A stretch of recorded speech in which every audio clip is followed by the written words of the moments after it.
escuchan y nos ven semanalmente por este su canal Derecho y Más. En la tarde de hoy hemos preparado un tema que es de mucha importancia en el ámbito sociojurídico, porque está directamente relacionado con aquellas situaciones que en un momento histórico dado se requieren definir para poder plantear la factibilidad o no de lo que es el juicio penal propiamente dicho y por ende la factibilidad o no de una sanción penal o la imposición de una medida de seguridad en desmedro de un ciudadano en particular. Hoy nos vamos a referir de manera precisa a lo que es el principio jurídico establecido en el artículo 7 de lo que es el Código Procesal Penal Dominicano referente a lo que es la denominada legalidad del proceso penal. Pues bien, ¿qué aspectos de relevancia pueden y deben de ser tocados en el orden de lo que es el tratamiento, digámoslo así, de lo que es el tema relacionado con la legalidad del proceso penal? En ese sentido vamos a ver en sí mismo en qué consiste el planteamiento que hace el legislador dominicano en el precitado artículo 7 del Código Procesal Penal en República Dominicana. Vamos a ver también cuál es el procedimiento a ser seguido en la medida en que una parte, digamos por ejemplo la víctima, elevada o no a la categoría de querellante, decida entender que la imputación como tal es un hecho punible, refrendado por el ordenamiento jurídico vigente en nuestro país, pero que a contrapelo de todo eso el Ministerio Público diga que no. Vamos a ver en ese sentido cuáles son las propuestas, los señalamientos procesales que deben de ser cumplidos en una situación y otra. Vamos a ver también cuál es la decisión que puede ser asumida por los jueces de la instrucción en la medida en que se plantee una situación en el orden de la cual se entienda que el hecho que se imputa no es un tipo punible. Y por igual vamos a ver también qué sostiene el artículo 337, inciso tercero, en la medida en que se dé una situación como la que estamos señalando. Es decir, la referente a que el hecho que se plantea no es un hecho consignado en el ordenamiento jurídico penal propiamente dicho y su legislación complementaria. Fíjense bien que preciso el ordenamiento jurídico penal como tal, no procesal en materia penal, porque en realidad la situación que nos ocupa está, si bien es cierto, sostenida en una y otra disposición normativa, no menos es cierto que hay que tomar en consideración de manera fundamental lo que es la denominada tipificación del hecho punible. Es decir, si el hecho que se imputa en un momento histórico dado está refrendado por lo que es el contenido de lo que señala el Código Penal en ese sentido. Digamos, por ejemplo, a título de ilustración, lo que plantea el artículo 295 del Código Penal Dominicano. Es decir, ¿qué sostiene esa disposición normativa? Es decir, la que recién acabo de sacar a colación, la que es el artículo 295 del Código Penal Dominicano. Sostiene que todo aquel que voluntariamente mata a otro se hace reo de homicidio. En consecuencia, para que una persona en un momento histórico dado pudiera ser procesado jurídicamente hablando conforme las normas procedimentales en materia penal en República Dominicana, tiene que, por la razón, antes dicha, es decir, por homicidio, tienen que hacerse las pruebas de antemano de que ese hecho en sí mismo existe. Porque ya en esa circunstancia estaríamos frente a lo que es un hecho de carácter punible. Punible porque está tipificado en la legislación penal vigente y a la vez está sancionado por la misma. En consecuencia, se daría paso de manera adecuada a lo que es el planteamiento de la normativa ya procedimental, es decir, a la normativa en materia procesal penal para poder iniciar el proceso de investigación, el proceso de persecución, de juzgamiento y de posterior condena, si es posible, de una persona en un momento determinado, porque estaría frente a la comisión de un hecho de carácter punible, uno que existió o se produjo a posteriori de lo que ha sido la tipificación en sí misma de lo que es la norma jurídica que de alguna manera lo va a recoger. ¿Por qué? Porque el hecho propiamente dicho no es más que la expresión de la denominada tipicidad, es decir, aquella manifestación de la voluntad del individuo, aquella expresión conductual que en un momento determinado se subsume en una norma jurídica como tal. En consecuencia, para que esa situación se poder perseguir, es inexorable que el hecho que se está cometiendo se entienda como de carácter delictual o criminal, porque justamente se ha producido luego de que la ley propiamente dicho ha sido votada, articulada por el Congreso y promulgada por el Poder Ejecutivo, y obviamente empieza a ser entendida como una disposición normativa obligatoria a todo aquel que existiera en el ámbito de lo que es el territorio de la República Dominicana. Todo esto, amigos que nos ven, que nos escuchan, está en franca relación con lo que de alguna manera tiene que ver con la aplicabilidad del principio referente a lo que es la legalidad del proceso penal. Es que nadie puede ser procesado por la comisión de hechos que hubieran sido cometidos antes de la existencia de una norma jurídica. Es que la norma jurídica debe existir previa, es decir, debe de existir con antelación al hecho que se comete. ¿Para qué? Para poder definir que se trata de un hecho, de un acontecimiento, de una manifestación de la conducta humana que de alguna manera contrasta con el ordenamiento jurídico vigente. Todo esto como consecuencia de que la disposición normativa de carácter penal como tal va a ser el parámetro. Es el parámetro de medición para definir si el hecho que usted comete en un momento determinado cae bajo el imperio de lo que son los hechos punibles, castigables y a la vez perseguibles, obviamente, por lo que es el ordenamiento jurídico vigente en la sociedad dominicana. En el ámbito de toda esta situación, es decir, en el orden de poder tratar de explicar la idea de que, como ya he dicho, nadie en el ámbito del territorio nuestro puede ser en un momento determinado perseguido por un hecho que no se convierte desde el punto de vista jurídico en crimen o delito. Es una cuestión que no solamente es sostenida por el Código Procesal en materia penal, sino que la Constitución vigente en su artículo 40, inciso 13, sostiene esa situación.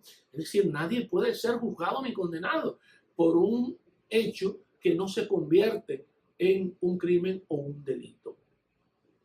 Pero vamos a plantear hipótesis, vamos a plantear situaciones que obviamente se pudieran presentar en un momento determinado en el marco de lo que es la dinámica operativa en materia penal.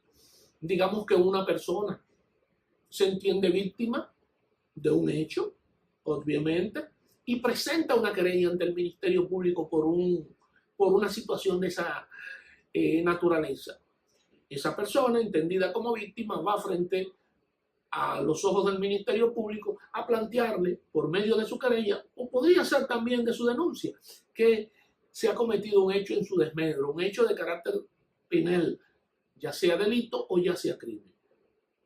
Imaginemos en esa dirección que el Ministerio Público actuante diga, no, pero es que ese hecho que usted pretende imputarle a fulano de tal no es un hecho de carácter punible, no es un crimen, tampoco es un delito. Entonces vemos que hay una dicotomía planteada. Está por un lado la entendida víctima y está por el otro lado el Ministerio Público, cada uno con posiciones distintas.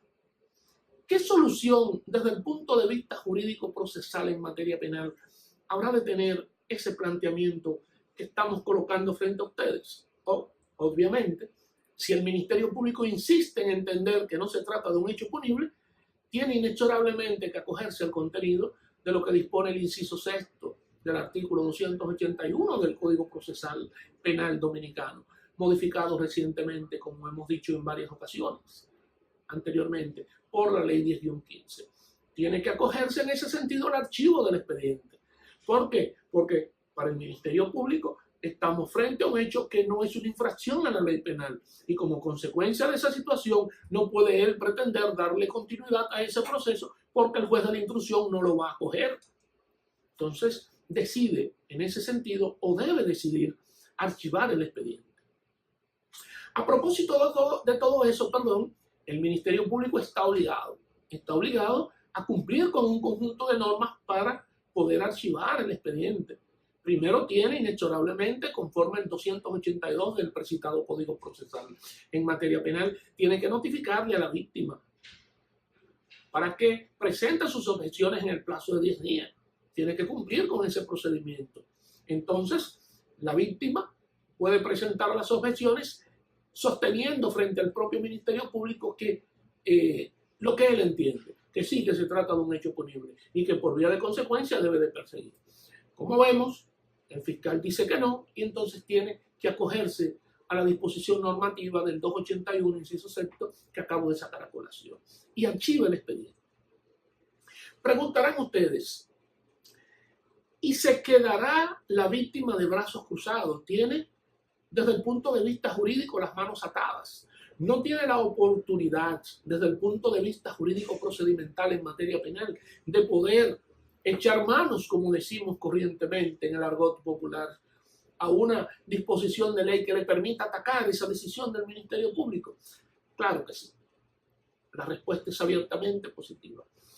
La víctima en ese sentido tiene la posibilidad de llevar a cabo lo que es el proceso de la objeción del dictamen del Ministerio Público, que ha decidido archivar el proceso.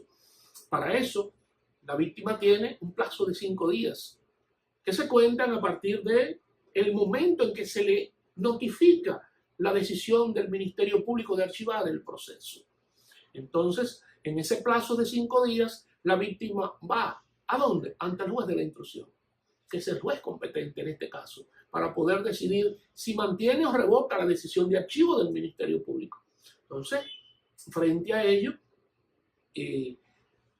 se abre todo un proceso en donde, como ya he dicho, el juez de la instrucción fija una audiencia, las partes comparecen y al final de la jornada decide una de dos: acogerse a la decisión de archivo del Ministerio Público o sencillamente la revoca. Imaginemos entonces, amigos que nos escuchan y comparten con nosotros este video, imaginemos que el juez de la instrucción decida acoger y ratificar con su decisión, con su resolución, el dictamen de archivo del Ministerio Público. ¿Qué pasaría? ¿Qué situación se le presenta a aquel que se entiende víctima y que ha estado tratando de empujar la carreta, como podríamos decir, para que ese proceso avance y avance en su dirección? ¿Qué podría hacer? Lo único que puede hacer es apelar, porque las decisiones de los jueces de la instrucción, en el orden de las objeciones que presentan, ya fuera el Ministerio Público, ya fuera la víctima propiamente dicho, en el orden de lo que es el archivo del expediente, pueden ser atacadas por la vía apelatoria. Es decir, pueden ser perfectamente llevadas por ante la Corte de Apelación Penal en los términos de lo que dispone nuestra normativa en su artículo 410. En ese orden, ya tenemos lo que pudiera ser la línea de la primera decisión del juez de la instrucción apoderado de un ataque a una decisión de archivo del Ministerio Público. Ahora, imaginemos la hipótesis contraria, es decir, que él no decida acoger el dictamen motivado del Ministerio Público para proceder al archivo del proceso, sino que él decida lo contrario, que él decida que la víctima tiene razón y que por ende se está frente a un tipo punible que de alguna manera debe de ser investigado y por vía de consecuencia debe de ser continuado en el orden de lo que es el proceso de recolección de los medios probatorios y presentada la acusación. ¿Qué pasaría si el juez de la instrucción entiende eso último? Bueno, evidentemente que va a revocar la decisión del fiscal en el orden de lo que es el archivo como tal y va a decidir, combinándolo como Ministerio Público, a que continúe con las investigaciones y presente en el plazo de 20 días, contados a partir del momento del dictamen de esa resolución, para que presente un acto conclusorio, cualquiera de los tres actos conclusorios del artículo 293. En ningún caso podría ser el de la reiteración del archivo como tal. Es decir, que como vemos, frente a una situación de esa naturaleza, la judicialización de ese tipo de situación o de ese tipo de proceso permite en un momento determinado que la víctima tenga la oportunidad de superar lo que pudiera ser la decisión del Ministerio Público, que en un momento histórico dado entienda de que no, de que ese hecho no constituye un hecho de carácter infraccional y por vía de consecuencia lo archiva. Vemos o hemos visto ya que es posible que la víctima ataque por ante el juez de la instrucción en el plazo de los 5 días que hemos señalado y lleve a cabo la objeción ante el juez de la instrucción para que éste decida si revoca o preserva la decisión de archivar el proceso propiamente dicho. Para finalizar, amigos que nos escuchan y ven semanalmente en el ámbito de este programa Derecho y Más, no quiero dejar pasar por alto la oportunidad de señalar en la dirección que hemos estado tratando lo referente a lo que pudiera ser la hipótesis que apertura la discusión de si el hecho es o no un tipo punible, pero ya suscitada por ante lo que es la audiencia preliminar o por ante la jurisdicción de juicio propiamente dicho. En el primero de los casos, ¿qué se presenta si ya se ha planteado el acto conclusorio de la acusación y se lleva a cabo la audiencia preliminar? Y finalmente, el juez de la instrucción, en ese sentido, entiende que el hecho que plantea el Ministerio Público en el ámbito de su acusación no es un tipo punible, pues sencillamente no le queda de otra, como decimos. Está inexorablemente obligado a dictar un auto de no lugar a la persecución criminal en beneficio del imputado. Esto acogiéndose al contenido del artículo 304, inciso tercero de la normativa procesal en materia penal en República Dominicana. Pero si esta misma hipótesis se plantea por ante la jurisdicción de juicio, es decir, que una vez abierto el juicio penal, una vez presentado todo lo que es la discusión temática del mismo, aportes de prueba, por un lado, por el lado de la defensa, del Ministerio Público, la víctima, entre otros, ¿qué pasaría si al final de la jornada el juez o los jueces del juicio entienden que ese hecho que se está discutiendo no es un hecho de carácter punible y por ende no es perseguible penalmente y por vía a la vez de consecuencia no podría ser nadie condenado en esa dirección? Entonces no le queda más que dictar lo que es la absolución en beneficio del imputado en los términos de las disposiciones establecidas en el artículo 337, inciso tercero del precitado Código Procesal Penal, recientemente modificado, como hemos dicho ya varias veces, por la Ley 10-15. Hasta aquí podemos concluir con lo que tiene que ver con esta entrega, que es nuestra quinta entrega, en el ámbito de lo que es el tratamiento de uno de los tantos temas de derecho que articulan el ordenamiento jurídico vigente en nuestra sociedad. En este caso, con el tema relacionado con lo que es la legalidad del proceso penal, sostenido en el artículo 7 del Código Procesal en materia penal en República Dominicana. Será hasta una próxima entrega y agradecido como siempre por sus atenciones. Gracias una vez más.